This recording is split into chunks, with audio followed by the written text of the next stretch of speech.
roughly a 1995 Bobcat. It's got the Kabota Diesel engine.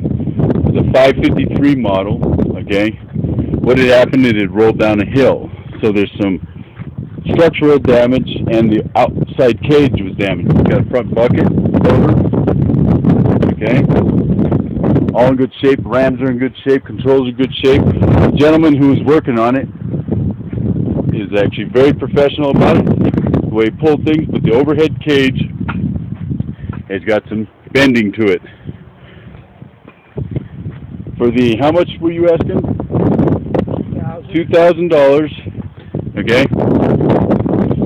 And you got yourself one good deal. I mean, it still ran perfect and everything after the rolling. Nothing was damaged as far as the rams, hydraulic rams, anything else like that.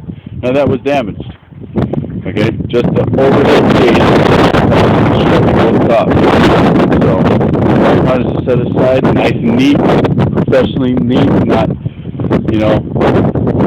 Call 928-279-9289.